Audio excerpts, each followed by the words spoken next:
movements help them in the 1v1 space. That's what I feel like. I feel like we're seeing a lot of them come in and start to be better in this space. I got to agree with you. I think there's a lot of people who are like that. Blaze, though, has been in the game for a really long time. He's been playing for a long time. Had one of, I think he still has the longest winning record in 2v2s in his region alongside Acno. But at the end of the day, not known for his 1v1s, but today looking good. He's on that Asuri going up against Neeze, who's over to the Mordex. This is a swap. He was playing, I believe, Lucian earlier today and then made that swap over to the Mordex. I think he was playing Asuri also. Oh, and okay. Yeah, he came over here to the Mordex. I did see in the last, in that match against Esgrave, he went to Mordex in the final game. It didn't work out, but it did look pretty good. He had good shining moments. So starting off in this one's pretty even, though, up against Blaze. And Blaze with a nice signature to take that first stock. Yeah, good pickup, that sword down signature. It's interesting, like, when someone doesn't really, like, isn't known for playing a legend, sometimes they bring out stuff that, like, the real mains of that legend aren't really doing. Like that sword down sig. You don't see too many people on the Asuri doing that, but Blaze was very effective. Neeze still manages to pick up that recovery, though. Also doing it on frames, like, doing it when you're above their head, thinking like, okay, if he comes down to attack me right now, I'm going to pop him, right? Like, that's definitely not a moment you see that very often. Well, Neeze is going to have to adjust to this unique style of Blaze. Blaze generally more known for his axe play, but right now the sword looking solid. Again, not playing like the other Asuris out there. He's not leaning on the guitars for the damage build and going over to the sword for the KO. Instead, predominantly sword play coming out from Blaze. My goodness, Blaze looking really good. Oh, if he would have landed another Sayer, I mean, I feel like Neeze might have still touched him, right? But I think that could have been the situation he needed, putting him far right again. Ultralight lands for Neeze. Trying to get some more damage put out onto Blaze here. This is comeback potential. He's doing pretty good. Controlling space right now, landing some good hits. That's still not enough. The Sayer from Blaze won't do it. Tried to go out for a recovery, gets naired. And another nair. Wow. Overextended with the Sayer and got clipped. Could have just got back on the stage, but really thought that that was the answer. Yeah, I mean, just kind of that wrong decision there of going in, going for that recovery. He still manages to clean up the stock, but just that slight misstep. It really took him a while to get that stock off of Neeze. He had him in the red, and Neeze ended up bringing him into the red alongside him, and then ultimately getting that stock first. Yeah, Neeze started picking him apart with the gauntlets. It was quite a show. So go back into this, and we got the gauntlets versus the sword. Now, there was that moment where we had Neeze winning gauntlets versus sword, but for the majority of the match, the sword has been really keeping these gauntlets at bay. Yeah, Blaze really feels like a sword main who just likes cats right now. Like, he has not really played the guitars, is all about this sword from Blaze. And it's not even like the signature kit as the ground pound connects. Downlight goes for the second ground pound. Blaze gets away, but damage being done here. Neeze has an opportunity to take game one, and he will with the down sig. Down signature. I was actually expecting the side sig, man. But that down sig, active input, nice stuff, nice stuff. Yeah, looking at the damage, looks like Blaze did put out a little bit on the guitars, 189 versus the 330 that he did with the sword. So then we had some moments on the guitars, but I mean, for the most part, it really felt like a lot of it was that sword play. I mean, yeah, we had 100-something. Cool. We could all see with our eyes, the eye test. It was the sword gameplay. That was all that was really being played. That little bit of damage with the guitars, that was the I have to use this weapon just for the time being damage. Yeah, I mean, like, in terms of time equipped, 56% of that game was held with a sword by Blaze. There it is. There it is. But here we go into game number 2. Neeze over to the side to start this one off. Felt like it was going to be predominantly gauntlet-based on the side of Neeze.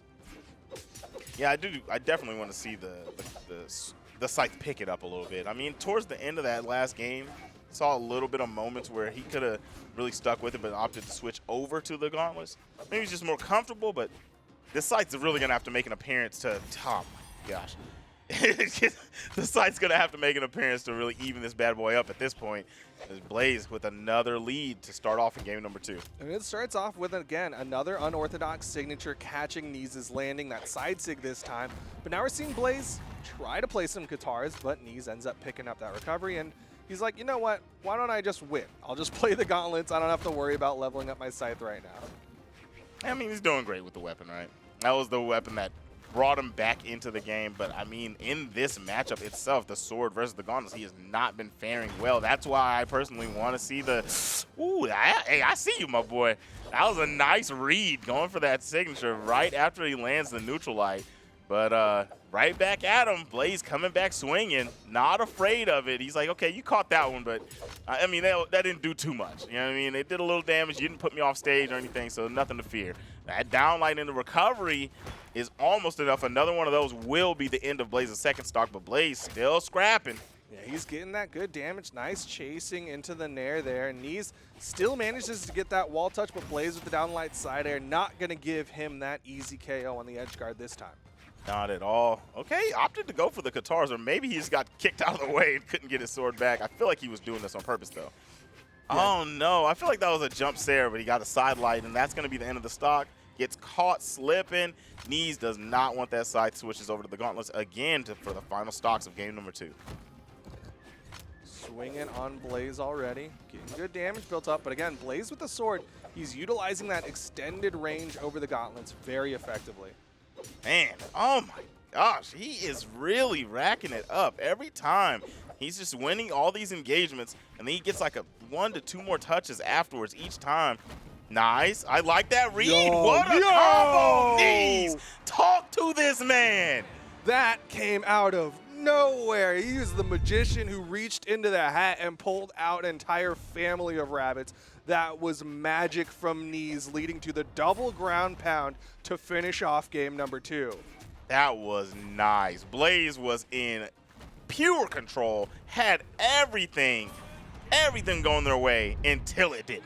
Yeah, that looked like Blaze was starting to run away with it, and he was like, oh, yeah, let me just do some sick combo here real quick. That combo was clean. I mean, that second ground pound, he guaranteed could have dodged it, but he just was not ready in the slightest. He was like, he's not coming down here, and peekaboo, I see you. Bam. Really well done from Neeze. Puts him up 2-0 over Blaze now.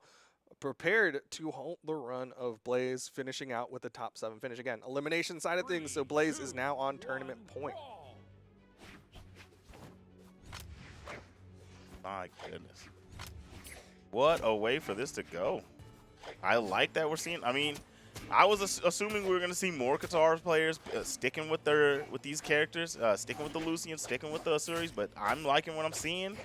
We got this board Mordex has been prevalent in the ranked, in the tournament 1v1 space for a very long time, and he's showing that he still matters here. Yeah, Neeze definitely has the Mordex, has been playing the Mordex for a hot minute here. Needs to find the wall touch. Blaze going to deny. Nice gravity cancel neutralite, a lot of active frames, and Neeze going to fall here. Blaze has a lot of health to play with. Real opportunity of Blaze getting on the board. Oh, nice. I like this. This sword is so good. It's like whenever I'm seeing him doing stuff like this, I can't even figure out how Neeze was getting back in these matches. Yeah, I mean, it's Blaze like being the Matador, just waving that big red flag, and then Neeze comes in and he's like, all right, let me just hit you real quick and get that stock. Ole! Now we're into second stocks, and again, like you said, Blaze had so much momentum. He was looking so clean on his sword, and suddenly you look at the health bars, and Neeze is right there, tied alongside Blaze. Yeah, it literally is the blink of an eye. I cannot tell when he's getting this damage or when he's finding these opportunities to get back in here. He landed a nice combination on that first one, landed that D-Light ground pound, and got the stock off, but where did he get all the damage to get that? No, but Blaze still playing well, getting some good hits in, but Neeze steals the lead out, chases high, hits the recovery, and now Blaze on his tournament stock here. And after all that gauntlet play, all this to get this lead, goes over here into the scythe for the final stock. Yo. Oh, no. He wanted the big play. He wanted the highlight reel. He just didn't hit that recovery and was like, oh, I'm out of movement. I'm not mad at it. I'm not mad at it. You got to put on a show for the people. You've got cushion to try to make plays like that, so why not, right? Goes into the gauntlets for the final stock. The sword is back for Blaze. Landed some good hits, but not able to land that side light. Now Neeze turning it around. Got a lot of damage. Tries to go for the read. Good dodge down from Blaze. Mixing it up, but another recovery, and Neeze cleans it up 3-0 over Blaze. He is going on into the top 5. Man, what a set. I mean, it was quick, but none of the games were just a clean wash, right? Like they were back and forth, and I mean, I still to this moment can't understand how, with all the dominance I was seeing from Blaze, I don't know how that was a 3-0 in Neeze's favor. It doesn't make any sense to me. Yeah, I mean, like each of those games, you could probably stop at like the 1 minute mark and be like, okay, it looks like Blaze's game. And then like you just fast forward a little bit and you're like, oh, Neeze won this? And then you go to the next one, you're like, oh, okay. Neeze just like